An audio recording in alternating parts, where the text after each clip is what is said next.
السلام علیکم اسٹوڈنٹس، آج ہم چیپٹر 15 سٹارٹ کریں گے اکنامک پلاننگ یعنی معاشی منصوبہ بندی۔ اس میں ہم سب سے پہلے دیکھیں گے کہ مارکیٹ امپرفیکشنز کیا ہوتی ہیں، نظام منڈی کی ناکاملیات کیا ہوتی ہیں، یعنی منڈی ناکامل کیوں کر ہوتی ہے۔ تو سب سے پہلے ہم دیکھتے ہیں کہ نظام منڈی کیا ہے۔ نظام منڈی وہ ایسا معاشی نظام جہاں پر معاشی فیصلے یعنی کیا پیدا کیا جائے، کس طرح سے پیدا کیا جائے، کس طرح تقسیم کیا جائے، یہ سب افراد کرتے ہیں۔ اس نظام کو ہم ایسا معاشی نظام جہاں پر افراد کو آزادی حاصل ہوتی ہے اپنی پسند کی اشیاء پیدا کرنے کی، پسند کی اشیاء استعمال کرنے کی، اس قسم کے نظام میں اشیاء کی طلب اور رسد وہ اشیاء کی قیمتوں کو ڈٹرمن کرتے ہیں، اشیاء کی قیمتوں کا تعین کرتے ہیں۔ تو اس قسم کے معاشی نظام کو ہم نظام منڈی یا نظام قیمت کہتے ہیں۔ اب نظام منڈی میں کئی ایک نقائص واقع ہو جاتے ہیں۔ منڈی کامل نہیں رہتی، جہاں پر آزادانہ طور پر طلب اور رسد دونوں اشیاء کی قیمت کا تعین کریں، بعض اوقات ایسا نہیں ہوتا، جس کی وجہ سے نظام قیمت اپنے فرائض صحیح طرح سے سر انجام نہیں دے پاتا۔ اب وہ کیا وجوہات ہیں جن کی وجہ سے ہماری منڈی ناکامل رہتی ہے، تو ہم دیکھتے ہیں کہ نظام منڈی کی ناکاملیات کیا ہوتی ہیں۔ تو نظام منڈی میں دیکھا جائے تو وہاں پر یعنی مکمل منڈی ہوتی ہے۔ مکمل منڈی ایسی منڈی ہے جہاں پر عاملین پیدائش کو ان کے مختتم پیداوار کے برابر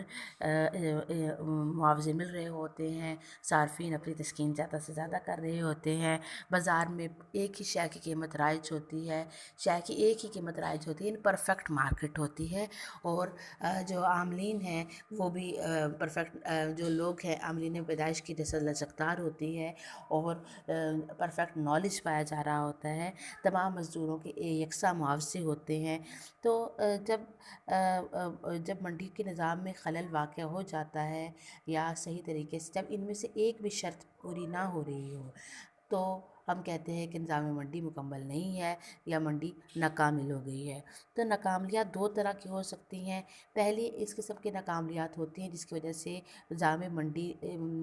نظام میں جو قیمت ہوتا ہے وہ اپنے فرائض صحیح طرح سے سر انجام نہیں دے پاتا۔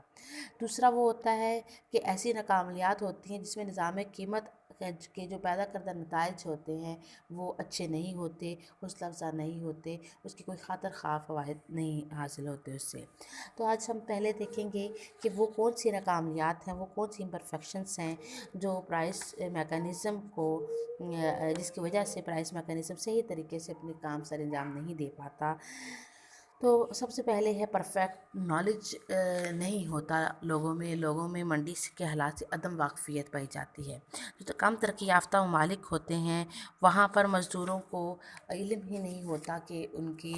مواقع روزگار کے کہاں پر ہیں، ان کی کھپت کہاں پر ہو سکتی ہے، اور نہ ہی حرکت پذیری ہوتی ہے، یعنی لوگ ایک جگہ سے دوسری جگہ موو نہیں کرتے، روزگار کے سلسلے میں کرنا کو پسند نہیں کرتے، یا اپنا گھر بار علاقہ کو چھوڑنا نہیں چاہتے، قدیم روایات کے حامل ہوتے ہیں، اور نہ ہی انہیں یہ پتہ ہوتا ہے کہ دوسرے علاقوں میں مزدوری زیادہ ہے۔ مثال کے طور پر پاکستان میں سوات، کوہستان، چترال، سکردو وغیرہ میں جو افراد رہتے ہیں وہاں پر بہت کم جو روزگار بھی ہوتا ہے اور وہاں بہت کم مزدوری ملتی ہے لوگوں کو، لیکن انہیں یہ نہیں معلوم ہوتا کہ لاہور، کراچی، اسلام آباد، فیصل آباد وغیرہ کے جو علاقے ہیں وہاں پر اگر وہ موو کر جائیں گے تو وہاں ان کو اجرتیں بلند ملیں گی، زیادہ اجرتیں ملیں گی، اسی طرح اور لہٰذا وہ انہی علاقوں میں پست اجرتوں ہی کماتے رہتے ہیں۔ پھر اسی طرح سے جو کاروباری حضرات ہیں انہیں بھی یہ معلوم نہیں ہوتا کہ سرمایہ کاری کے مواقع کہاں پر ہے، کہاں وہ اپنا پیسہ لگا سکتے ہیں اور زیادہ منافع کما سکتے ہیں۔ لہٰذا اس صورتحال میں جو سماجی فلاح ہوتی ہے، معاشرتی فلاح ہوتی ہے، اس میں اوورآل کمی رہ جاتی ہے، کیونکہ معاشرہ اوورآل ترقی نہیں کر پاتا۔ پھر ہم دیکھتے ہیں ڈیفیکٹو سوشل بیہیویئر ہوتا ہے لوگوں میں، یعنی ناقص سماجی رویہ ہوتا ہے۔ پروفیسر ہیری جانسن کے نزدیک جو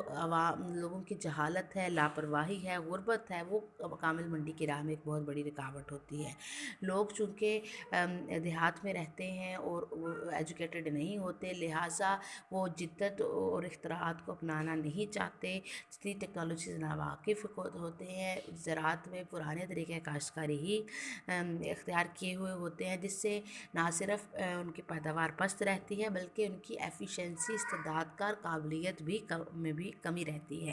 لوگ قدامت پسند ہیں اور پھر لوگ تقدیر اور قسمت کو نام دے دیتے ہیں اپنی غربت کا، غربت کی وجہ قسمت قرار دیتے ہیں۔ رسوم و رواج روایات کے دل دادہ ہوتے ہیں، نہ تو تقسیم کار کا اصول اپنایا جا رہا ہوتا ہے، نہ ہی تخصیص کار کا اصول ہوتا ہے۔ اس طرح عاملین پیدائش کو صحیح طریقے سے استعمال نہیں کیا جاتا، تو نہ تو صارف پیدائش کم سے کم ہوتے ہیں، نہ ہی اشیاء کی پیداوار زیادہ سے زیادہ ہو پاتی ہے۔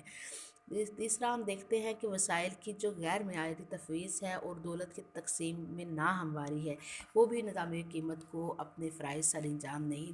دینے دیتی اچھے طریقے سے۔ تو اگر قیمتوں کی میکانیت کا جو نظام ہے، یعنی نظام قیمت ہے، اس کے تحت وہ اشیاء پیدا کی جاتی ہیں جہاں آجرین کے منافع زیادہ سے زیادہ ہوں، اور لوگ اپنی خدمات کو وہاں بیچتے ہیں، وہاں جو ہے سروسز پے کرتے ہیں جہاں ان کو معاوضے زیادہ سے زیادہ ہوں۔ ہر جو معاشی ایکٹیویٹی ہے، ہر معاشی سرگرمی، اس کا وہ معاشی مفاد کے تحت سر انجام دی جاتی ہے، لہٰذا لوگ سارے کے سارے وسائل اس طرف موو کر جاتے ہیں جہاں پر منافع کے انسینٹیو زیادہ ہوں، جہاں پر ویج ریٹ زیادہ ہو، جہاں پر جس کی قیمتیں زیادہ ہوں۔ لہٰذا اس طرح سے جو نظام قیمت ہے، اس دوران کیا ہوتا ہے کہ سماجی فائدے اور نجی فائدے میں فرق آ جاتا ہے۔ ایک شخص اگر ہم دیکھتے ہیں آجرین شہروں کے نزدیک فیکٹریاں لگا لیتے ہیں، کیمیکلز، اسلحہ بارود بناتے ہیں، اس سے اپنے منافع بڑھاتے ہیں، لیکن انہیں تو اس سے فائدہ ہوتا ہے، لیکن اس سے جو کیمیکل وغیرہ گندے پانی سے پورا معاشرہ متاثر ہوتا ہے، اور جو دھوئیں سے معاشرہ متاثر ہو رہا ہے، آس پاس کے رہنے والے لوگ متاثر ہوتے ہیں۔ شہروں میں صنعتوں کے پھیلنے سے جو ٹریفک مسائل ہیں، پھر شہری زندگی کے جو ہم دیکھتے ہیں نظام، خاندانی نظام کی ٹوٹ پھوٹ ہے، اسمگلنگ، بلیک مارکیٹنگ وغیرہ دوسری، یہ سب جو ہے مارکیٹ اگر دیکھا جائے تو یہ سماج کے لیے فائدہ مند نہیں ہے۔ تو سوشل کاسٹ کو نگلیکٹ کیا جاتا ہے، جو سماج کو قیمت پے کرنا پڑتی ہے اس کو نظر انداز کیا جاتا ہے۔ لہٰذا جب وسائل کی تقسیم اور استعمال جو ہے وہ جب غیر معیاری ہوگا تو پھر دولت کی تقسیم بھی ناہموار دیکھنے میں آتی ہے، امیر امیر تر ہوتے چلے جاتے ہیں، غریب غریب تر ہوتے چلے جاتے ہیں، عمرہ مالنما مکانات میں رہتے ہیں، عیش و عشرت میں زندگی بسر کرتے ہیں، غربا جھونپڑیوں میں رہتے ہیں، یا بہت کم جو ضروریات زندگی ہیں ان کو بھی ترستے ہیں۔ لہٰذا اس طرح کے صورتحال میں کئی ایک معاشی، سماجی اور سیاسی مسائل پیدا ہو جاتے ہیں، جس کی وجہ سے جو نظام قیمت ہے وہ صحیح طریقے سے اپنے فرائض کو سر انجام نہیں دے پاتا۔ پھر ہم دیکھتے ہیں کم ترقی یافتہ ممالک میں اجارہ داریاں سامنے آتی ہیں، بڑے بڑے کاروباری حضرات میں چونکہ چند افراد ہوتے ہیں، سرمایہ کرتے ہیں، تو وہ اجارہ داریاں قائم کر لیتے ہیں، اور وہ طبقہ اس قدر طاقتور ہو جاتا ہے کہ اس کے خلاف کسی قسم کا قانون جو ہے وہ نافذ نہیں ہو پاتا۔ یہ اجارہ دار اشیاء کی مصنوعی قلتیں پیدا کرتے ہیں، منہ مانگی قیمتیں وصول کرتے ہیں، اپنے منافع کو بڑھاتے چلے جاتے ہیں، پھر یہ جاذب سرمایہ ٹیکنالوجی استعمال کرتے ہیں، یعنی جدید ٹیکنالوجی کا استعمال کرتے ہیں، اور مشینوں کا زیادہ استعمال کرتے ہیں، جس کی وجہ سے بے روزگاری بڑھتی چلی جاتی ہے، اور اجارہ داریاں، بے روزگاریاں، یہ سب قیمتوں کی مکانیت کے نظام میں رکاوٹ بنتی ہیں، اور جو نظام منڈی ہے اس کو ناکامل کرنے کا باعث بنتی ہیں۔ پھر ذرائع نقل و حمل اور رسد و وسائل کو ہم دیکھیں تو وہ اس کی بہت قلت ہے۔ کم ترقی یافتہ ممالک میں ہمارے ہاں ٹرکس، موٹریں، گاڑیاں، ریلیں، ان کی قلت ہے، جس کی وجہ سے عاملین پیدائش کی اشیاء کی حرکت پذیری وہ متاثر ہوتی ہے، اشیاء کی قلت پیدا ہو جاتی ہے، منڈی وسیع نہیں ہو پاتی، اشیاء دور دراز علاقوں تک نہیں لے جائی جا سکتی۔ تو بعض اوقات لوگ اجارہ داریاں جب قائم کی جاتی ہیں تو مصنوعی قلت بھی پیدا کر دی جاتی ہے، جس سے قیمتوں کے تعین میں رسد اور طلب کا کردار ختم ہو جاتا ہے۔ اور اسی طرح سے ذرائع رسل و رسائل ہے، جس میں ریڈیو، ٹیلی ویژن، اخبار، انٹرنیٹ وغیرہ کی سہولیات آ جاتی ہیں، وہ بھی تمام لوگوں کو منڈی کے حالات سے واقفیت